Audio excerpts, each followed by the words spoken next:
राम सामर्थ्य योग पीठ ट्रस्ट। संसार में सब में भगवान के संबंध से संबंध माने, बार बार मन को ये बोलो, मेरी माँ है वो जगदम्बा है, माता सीता के समान, उनमें राम है, भाई में, माँ में, अपने सभी संबंधों में भगवान को लेकर। अध्यात्म ये नहीं कहता कि आप अपने कर्तव्यों से, अपने संबंधों से विमुख हो जाए, पर संबंधों में भगवान को प्राथमिकता दें। जो व्यक्ति है वो भी भगवान के समान है, परमात्मा के समान है, वही तत्व है, परब्रह्म तत्व है, इसलिए उनसे हमारा संबंध। बस इतनी सी बात। नहीं तो एक श्वान होता है ना, वो एक हड्डी का टुकड़ा लेके बैठ जाता है, उसको चबाता रहता है, बहुत अच्छा लगता है उसको। चबाते चबाते चबाते चबाते उसके दाढ़ में से खून निकलने लगता है। दाढ़ में से जब खून निकलता है और वो जीवा पे आता है उसके, तो उसको लगता है कि हाँ, अब हड्डी में से रस निकला है, उसको और दबाने लगता है। वो जो खून होता है वो उसकी दाढ़ का होता है। ऐसी संसार है। संसार से अगर आप शाश्वत सुख की कामना कर रहे तो मिलेगा नहीं।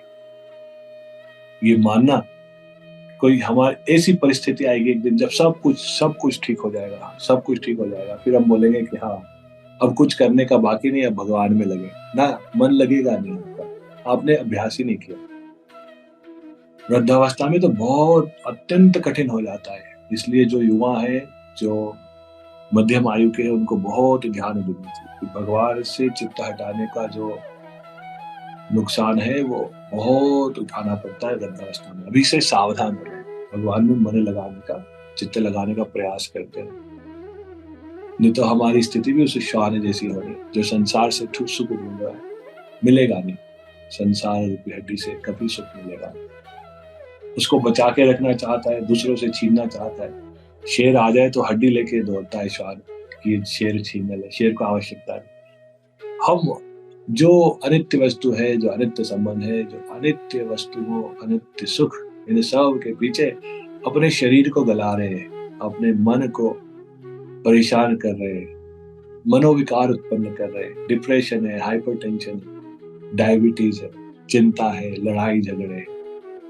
विचार करके देते हैं क्या पाना चाह रहे हैं, क्या मिल जाएगा। करोड़ों अरबों लोगों को अनंत काल से कभी सुख नहीं मिला, हम ऐसे कौन से बिरले पैदा हो जाए। इसलिए संबंधों में भगवान को स्थापित कर दे। सबके ममता ताग बटोर, मम पर मन मान।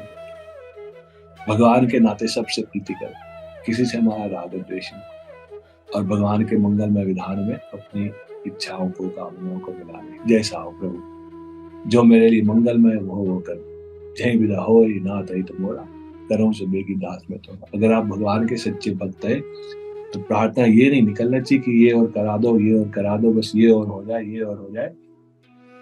आपको ज्ञान ही नहीं है, आपको इसको क्लेयरवॉयंस कहते हैं, इसको अंग्रेजी में, कि दूरदृष्टिता नहीं होती। हमारे को ऐसा लगता है कि बस यही 2-4 चीजें हैं जिनके कारण मेरा जीवन जो है वो खराब चल रहा है, बाकी तो सब अच्छा हो जाएगा। और ऐसी 2-4 चीजें हमेशा रही है। आप चिंतन करके देखें, जब आप बच्चे थे, जब युवा हुए, जब शादी हुई, जब सब कुछ, वो 2-4 वस्तुएं हमेशा रही, बस उनका रूपांतरण होता है। फिर आगे भी ऐसे ही होगा। तो फिर हम कब मन लगाएंगे?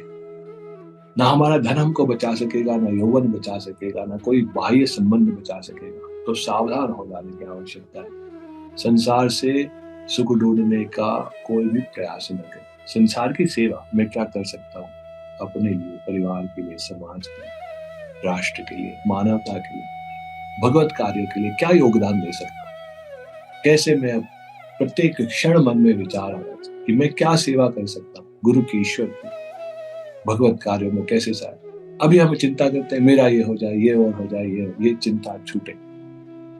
गहरी बात है, पर जब चिंतन में बात आ जाएगी कि बहुत ज्यादा संसार का चिंतन करने से ही दुख है, मनोरोग उसी से है, बीमारियां उसी से है।